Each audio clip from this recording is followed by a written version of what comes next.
see you there. Welcome back to Big Mouth and welcome to Tuesday's edition of the DCEU Daily. Bit happy this morning. My football club, my soccer team as you Americans would call it, beat our biggest rivals Liverpool 3-2, going really well. But we're not here to talk about them. We're here to talk about everything DC and DCEU. Not much really happening in the world of DC really. So there's something that's going to be happening very soon, and that's Zack Snyder's Justice League. But where is my marketing, WB? Where's my next trailer, Zack? Where is this big push? And how dare you release Godzilla versus Kong 2 days or a day before Zack Snyder's Justice League, even though we don't know the exact date for Zack Snyder's Justice League. You're terrible, Warner Media. You're terrible. You probably know I don't actually mean it. You probably know that I'm being rather sarcastic to you lot's reaction to Godzilla vs. Kong being released in March. Have you never, ever watched two films in the space of 1 month? The other day, I binged Lethal Weapon 1 to 4 in one whole day. Amazing, and I enjoyed it. And so, basically, this anger and this frustration about Godzilla and Kong is ridiculous. But let's move away from that film. Pumped for that film, but my passion is DC. So, how do I think the marketing plan's going to happen? So, we're nearly in February. We're kind of estimating Zack Snyder's Justice League for the end of February, beginning of March, around the same time as Godzilla versus Kong. Very exciting. So what you're going to see is they're going to wait. I think next month is when the marketing push will really happen. Probably not at the beginning, but what they're waiting for is a continuous kind of machine gun of marketing. Instead of starting in early January, and what you do is you oversaturate the marketing. You don't want to do that. I've been involved with marketing before. I try and market myself. It doesn't really work very well, does it? But the point is, if they started too early with the marketing, because this is a pure streaming event. Now, I know Zack spoke about it being released in theatres. I don't know what the plan is there. Now, according to Zack, a week ago or so, it's just going to be a one-shot release, the whole movie instead of a TV series. That hasn't been actually confirmed properly yet, so hold your horses about that. So, yeah, you don't want to start your marketing too early. And I've noticed with Warner Media, since they've taken over, I think we kind of have a couple of trailers now rather than 3. If you remember the marketing push for MOS and BVS, it was for many, many months, and we had so many TV spots and so many trailers. And what we did by doing that, a lot of people make a statement about DCEU marketing, that it looks like you've seen the whole film in the trailers. And I can understand what people are saying with that. So they don't want to make the same mistake with that. Not that I didn't love seeing all the trailers and TV spots for MOS and BVS. It was incredibly exciting. But what we really want here, and what I believe they're going to do is, they're going to wait to a certain date, and then they're going to machine gun all Zack Snyder's Justice League marketing, posters, trailers, TV spots, every day, throughout the day, till the film's freaking well released. And that's a really, really good idea. I'm so excited, my throat can't contain itself. But yeah. And so that's what they're going to do. Wait to a certain date, and then you're going to get nothing but Zack Snyder's Justice League marketing. I don't want you to worry. Now, I suppose I can understand you worrying a bit, because we still haven't had a release date for this movie. It's rather odd. And what you do is, by not giving a release date quicker, is you start getting fans being concerned and worried. The paranoia comes in, and then you get YouTubers who are mainly fans at the end of the day coming up with bullshit. I heard bullshit the other day. Was it BatmanNews.com or someone saying that Warner Media were tampering with Zack Snyder's Justice League? There's no reason for them to do that. There's no point. There's no advantage to them tampering with this film. Considering, really, the DCEU is getting a proper Flashpoint take now, where they can delete anything they want. So if there's anything in Zack's movie they hate, they just won't make it canon. It's as simple as that. So there's no concern from Warner Media. Warner Media have been very supportive of Zack. We're going to see this movie probably as a one-shot. Again, Zach saying a one shot kind of sounds really certain, but I want to wait and see, because we did start off officially being told that this film was going to come in 4 one-hour episodes. I don't know why that changed. I don't know if Warner Media decided not for us. We don't think this is going to work. Maybe they didn't like the idea of the cliffhangers in the episodes. Maybe they just felt. Don't forget, this film, this was originally shot as a movie. So you're asking a director to create something that was shot as a movie and edit it into a TV series. That's really difficult, because your Game of Thrones is originally shot as a TV series. And, you know, there's kind of minute kind of touches you do as a director and a writer for it to work as a TV show rather than a movie. Even though Game of Thrones, I think we can all admit, it's got the quality of a movie, but that pacing. So Zack Snyder's Justice League, I'm almost certain, has the pacing of a film. So it's very difficult to have a pacing of a film in a 1 hour episode. For example, the first hour, basically, you could maybe, it's more dialogue than actual action. And I know we're going to get something really exciting at the beginning of the movie, but still, for the fans, it's great. But they want to bring everyone into this. This is a big deal for HBO Max. It's a big deal for Warner Media. It's a big deal for their business. That's why they decided to do and stream Zack Snyder's Justice League on HBO Max. So I think, and this is what I'm hearing, I think this, but I heard this as well, that they did try and do it as a TV series, and everyone's losing their shit. It's better for HBO Max. It's better for everyone if it's a TV series. Couldn't agree less. But what they did was they sat down, and Zack actually made it into 4 episodes. Who knows? We may see it at some point. And what I think Jason and Anne, Walter Hamada and Zack himself, they sat down to watch it. They didn't like the pacing. They just didn't feel it worked because it was shot as a movie, so they scrapped the idea. There's nothing nefarious here. Zack Snyder's original vision wasn't for his Justice League movie to be 4 one-hour separate episodes, as we all know.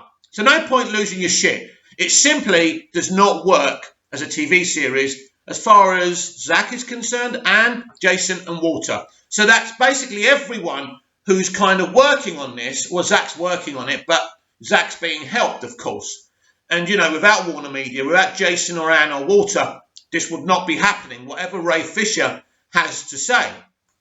And remember, as much as I like Ray as Cyborg, he's a bit of a shit stirrer as well. So you've got to watch him when he does his little live videos as well. Don't take everything he says as read. You're not sheep, you're individuals. Make your own minds up. So, yeah, it simply, from what I've heard, doesn't work as a TV series. And this is why they scrapped the idea of it being 4 episodes and just went back for it being a movie. It just simply didn't work. Basically, I'm talking to you. Who is watching this video? I'm talking to you. What would you rather? See it as Zack wanted you to see it. Now, this is not just about what Zack wants and what Zack needs. It's about how it works. How would you like it, right, if this whole excitement about us finally seeing this movie is ruined because it was put in 4 separate episodes that simply doesn't work because it was shot as a movie? It will be a shame. It will be an anticlimax. And when you actually see it in movie form, it will ruin it for you because you already saw it as 4 episodes that simply didn't work because of the pacing, and it wasn't meant to be shown as a TV series, but it was meant to be shown as a movie. And so this is why. So it's not happening, simply doesn't work as far as I've been told, and I believe my sources and people saying it. I respect Zack, Jason, Ann and Walter. They've tried it. It simply didn't work. And if they didn't have that idea, you lot wouldn't be losing your shit. You'd be saying 4-hour movie, I'm up for it whether I love it or hate it. So forget it. This is just another excuse to bash Warner Media and everybody else involved with Warner Media over their heads. So forget about it. We're going to have 4 hours, just over 4 hours, of Zack Snyder DCEU goodness. Now, every morning I wake up, that inspires me. I don't know about you. I've never believed Zack that he's never seen Justice League. I'm sorry. I just think when he got the opportunity to put his film together, it would be a really difficult thing because I think you've got to see what people saw. Now, people have told him a lot of stuff, and apparently his son saw it, and maybe he got his son to see it so he wouldn't have to deal with it. So maybe his son wrote a whole lot of stuff down for him. Listen, I understand it. If I did a work of art, if I did a video and someone cut it to pieces, and basically it's somebody else's video with someone else sitting here instead of me, I'm not going to want to watch that. And I understand. But I kind of don't believe him, but we'll see what happens. But it's interesting. Going back to Zack's movie, what is Zack Snyder's Justice League? What does it entail? What's in it? We've heard so many things from Zack, and I think the anticipation within me, not just to consume this thing, because we want to see what Zack wanted to do in the continuation of the fantastic Man of Steel and Batman versus Superman Dawn of Justice. But I'm fascinated. What could be in this film that it's just over 4 hours? So we know that Joss Whedon's take on this movie and his scenes and whatever he rewrote is nothing to do with this movie. I think a 1-year-old child could fucking tell you that, right? We know that. But we're going to see certain elements of what we saw in that film because he used about, I think, did they say 25% of Zack's content? So we're going to see things we've seen already. So you should prepare yourself for that. And it shouldn't be a case, oh, look at this. I thought we were going to get 4 hours of brand new footage. No. You're going to get a lot of brand new footage, probably about 3 hours worth or whatever it is. Even if it's 2 hours of brand new footage. But you're going to see a lot of brand new footage. But it's not just the footage we need to talk about. It's the narrative. The narrative of this story is so different. Because the core of this piece, really from the beginning, it is Superman's arc, which is great because Superman's my favourite DC character, my favourite character all round. But I think this is about a dictator. This is about Darkseid and his plan. This is what this film's about. Now, we're not going to see a lot of Darkseid in this movie. I think that's obvious. Maybe we will. Maybe we will see more than we think we're going to see. It's interesting. But yeah, the whole point of this film is the first chapter of an invasion. Because this is when we see Steppenwolf. And we're also going to see this kind of, twisted dynamic between Steppenwolf and Darkseid, mainly through kind of Steppenwolf kind of telling us that relationship through his actions and through his words. So that's going to be interesting as well. That cutting that from Justice League was disgusting because that twisted dynamic between Darkseid and Steppenwolf is very important. Because in Justice League, you just don't understand what Steppenwolf's motivations are here. You know he works for Darkseid, but that's it. There's no motivation. Why is he doing this? Why would he do this? Why would he keep doing this? Is he a loyal soldier? He keeps on uttering, mother, mother. But nobody who's never read a DC comic or the New Gods comic or the Old Gods comic or whatever would know what the fuck is going on about. I haven't read those comics. I didn't know what he was going on about. I kind of got it. I understood. I read a lot. I talk to a lot of diehard comic book fans. But I shouldn't. When you go and see a film, you shouldn't have to read one comic, one novel, anything. It should all be understandable within the film. It doesn't matter if the narrative is complex and it's multi-layered. That's great. It doesn't matter about that. But it's important that you can go and watch something or you can turn your telly on, in this case, and understand what's going on. You cannot have Steppenwolf saying, mother, mother, mother. What are you talking about, mate? Are these 3 boxes your mum? Are you taking them back to her? We don't get it because we've never read a fucking comic. Do you understand? So it's very messy already. Nothing to do with Zack. So Zack's movie puts all that back in. We're going to know why he's saying, mother, mother. We're going to know that. So that's good because in Zack Snyder's Justice League, we're going to have a great DC villain. Like we had a great DC villain in Man of Steel and in Batman vs. Superman, by the way. We've actually had some really good villains in the other films as well. Much better than the MCU. But the MCU isn't about the villains. It's about the heroes. That's just the way Feige goes at it anyway. So he kind of purposely makes the villains less important. And so I get that. But anyway, so we're going to get a really epic villain with lots of motivations, which obviously would have led into the sequels as well. Hopefully we still get them. But who knows? So I tell you what, I shouldn't be doing videos in the morning. But I have to do it in the morning because it's the only time I can do it. Anyway. And so my narrative is a bit divided and confusing now. But yeah, so we got a really good villain in Steppenwolf. Now, how much Martha and Lois will we get in this movie? That's another interesting facet. I don't know. I think Lois is really important. I think we know that at the beginning of the film we see Bruce Wayne's and Lois Lane's kind of different reactions to Superman's sacrifice. They're actually watching it from a different point of view. I think like what Snyder did with BVS with Bruce Wayne's perspective of the Battle of Metropolis, which was awesome. So I think we're going to get that, which I think is great because it's connected to the other movies as well. So I like that. So I think what we'll get is a kind of, we'll see the relationship between Martha and Lois. Kind of, you know, they're two women on their own now. They've both lost someone that they deeply love. You know, I don't think Martha has many friends. I think she's just a very lonely old lady. Clark was her life, and I think Lois Lane, and because in this reality, in this Earth, Lois doesn't really have a close relationship with Perry, and there's no Jimmy Olsen. There's Jenny Olsen, but I don't think they're good friends. I don't think they socialise. So very lonely people. So it would be great to see them congregating together, talking. I mean, the scene they did together in Justice League was, well, I don't know what Joss was playing at there, but it was terrible, wasn't it? And it, you know, they tried to be funny.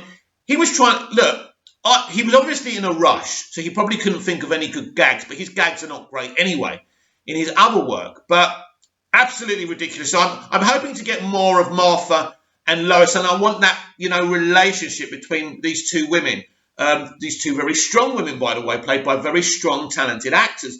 So looking forward to that, but there's many, many facets. Then there's this facet of Wonder Woman. We know at the beginning of the film, there's the whole thing in London with the terrorists and all of that, but this time the building explodes. She fails to get rid of the bomb, but apparently nobody dies. Apparently.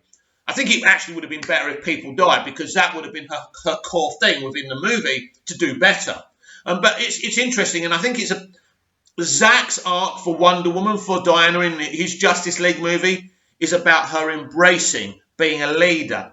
Why do I think this? Well, I think they kind of tried to cover this in Justice League, but not very well, where she's a bit afraid of leading. And I think they're going to go at this in a very different Zack Snydery way, which should be a lot better. So we're going to see plenty of her as this brutal warrior, like Zack likes us to see her. But Zack's Wonder Woman also is very gentle. But it's interesting. Patty and Zack have got two very different ideas of who live-action Wonder Woman should be. So that's going to be interesting to see. I haven't heard much about Jason Momoa's Aquaman in this film. I've just got a feeling he's not as prominent as Cyborg. I mean, we know that Superman isn't in a lot of this movie. And again with Superman, I mean, we saw him, in the last 20 minutes of Justice League? Will that be the same in this film? Or we got a 4-hour movie here. Can we actually get at least an hour and a half of Superman? Who knows? Because what's in this whole movie? Over 4 hours. It's interesting why this film is so long. I'm glad that it's this long, but I'm just wondering. I'm just trying to do an investigation, get us all hyped up for it. Why is this film so long? So with such a long film, I'd be a little bit disappointed if we didn't at least have 50 to 60 minutes of Superman. I'm biased, he's my hero, so we'll see there. Now, Bruce Wayne's Batman. Obviously, we saw what he went through in BVS. What is this film about? Well, in this film, because if you remember the synopsis, it's pretty obvious what this film's about for him. But this is he's kind of got more faith in his fellow human beings. Now, Superman's sacrifice has changed his mentality. He's bringing these superheroes together. Lex has already forewarned him about the coming apocalypse, what's happening. So he knows nobody else is doing anything to stop it, so he has to. So he's putting this team together. Now, it'll be interesting how he goes about putting this team together in Zack Snyder's Justice League opposed to Justice League, because it was pretty easy in Justice League. You had Diana talking to Cyborg. Momoa was a bit resistant to Bruce Wayne and Batman, but in the end he comes to the party because it affected Atlantis. And so it'd be interesting how he comes and talks to these different characters. And then we've got the kind of elephant in the room, which has been these rumours about Green Lantern being in this movie. And the prominent rumour that was around for a long time, that Ryan Reynolds' original Green Lantern was going to be in this film. Now, Ryan, as usual, made a joke of it. I'm not sure if that means he's not in it. We definitely know he's not playing Hawkman. That was another rumour, wasn't it? Even though, because this comes from Grace Randolph, so you just don't know whether to believe her or not. It's interesting. I don't know. I wouldn't count that out. I wouldn't count that out. I'm not saying it's definitely happening, and I was a bit sceptical of that rumour all along. I'm not saying it's going to happen, but don't discount it right now. So, you know, there's a lot to talk about this film. I could be here all day, and I can't be here all day. Got stuff to do. But, yeah, just thinking about this film makes your brain hurt in a good way. And, you know, we're gonna be doing this until the film's released. We're going to be sitting here talking about what could happen in this film and what this film means for the future of the Snyderverse, if it means anything. It's very, very interesting. Zack claims, apart from the additional scenes and very few of them, he hasn't changed anything. The ending of this film hasn't finished. Some people believe it's a cliffhanger, but we're just going to have to wait and see. We're still talking about the Snyder Cut because at this moment in time, it's all that matters, isn't it? This is a great article from Screen Rant by Brad Curran. Justice League, how Lex Luthor could matter to Batman's nightmare future. Now, we know Jesse Eisenberg's Lex Luthor is in this film, but according to Jesse, he was in it more than we saw him in that post-credit scene in Justice League, but he's not in it that much. Could he have shot something secret? I don't know. I personally think because this was the character who initiated this invasion, he should have been more prominent in Justice League, but that's Zack's decision and not mine. The Nightmare Future will be seen again in the Justice League Snyder Cut, and Lex Luthor could be more connected to it than it might have seemed. Lex Luthor might be more important to the Nightmare Future of Batman v Superman Dawn of Justice and Zack Snyder's Justice League than was originally believed to be the case. First glimpsed in 2016 in Batman vs Superman, the nightmare shows Earth having fallen to an invasion from apocalypse. Sorry, let's say that again. Apocalypse, with the Omega symbol seared into the desert floor, and Superman having joined forces with Darkseid. All the while, Batman leads the revolt against the invasion. Left unresolved in the theatrical version of Justice League, the Snyder Cut will feature the nightmare again, with a tease of it being seen in the Snyder Cut trailer. However, there's still plenty that's unexplained about the nightmare. Of course, many unanswered questions will be resolved when the Snyder Cut arrives in March, including lingering mysteries pertaining to the nightmare. At the same time, the breadcrumbs laid out by Batman vs Superman offer evidence that there was more to Lex's role than meets the eye.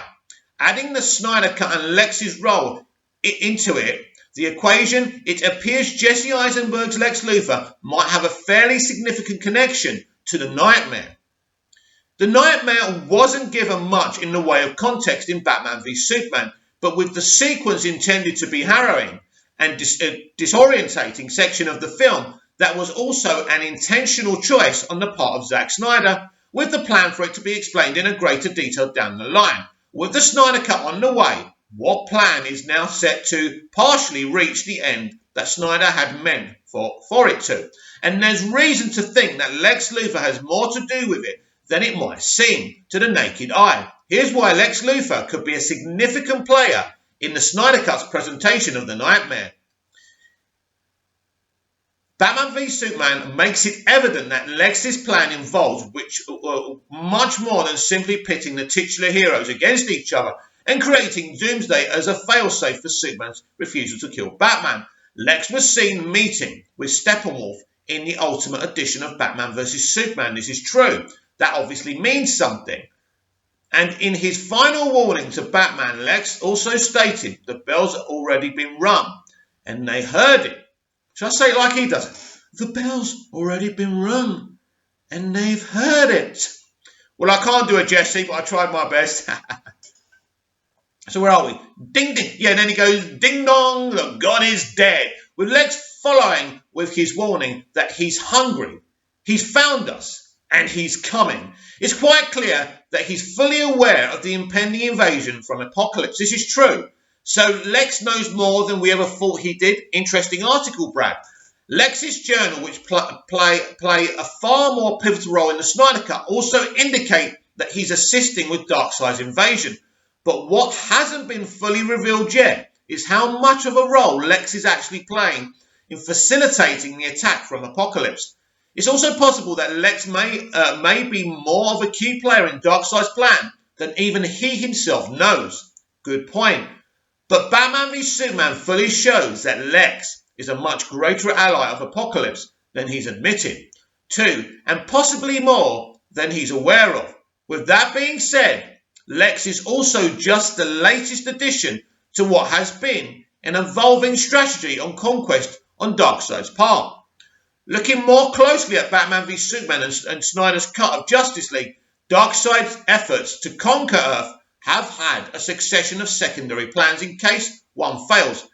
Darkseid's plan A is seen in the Snyder Cut's history lesson, in which he leads a direct invasion of Earth only to be defeated and repelled by the armies of man. Darkseid even going one-on-one with the god of war, Ares, and the Green Lantern Jarl on Gar also dying in the history lesson.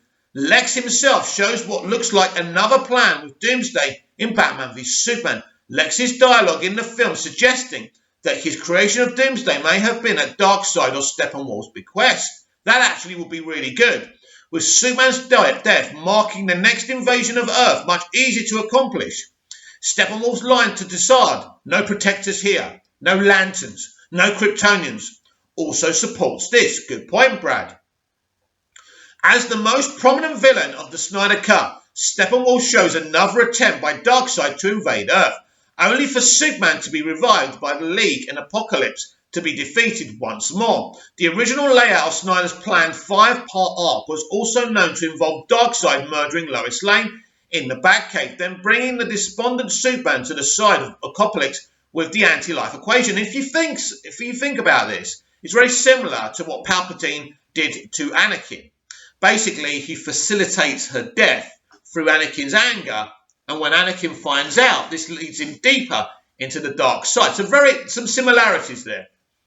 With the anti-life equation, the nightmare will be seen in the Snyder Cut, complete with the newly added Joker, but how it was to factor into Justice League 2 isn't fully clear, particularly with the Flash's warning from the future to Bruce in Batman v Superman. Though the nightmare still happens, the first version of it has now been averted due to Bruce's knowledge of something darker coming, and per Snyder, what all of this shows is that Darkseid has repeatedly adapted his plan in light of each failure, with Lex playing a key role in one version of it. The big question is, after using Doomsday to kill Superman, what role does Lex have to play at that point? Very interesting. A great article by Brad Curran, but just reading that article, something came to my mind. How fascinating is it that this guy Snyder has created an arc and a story that can amass so many theories, and we still don't know.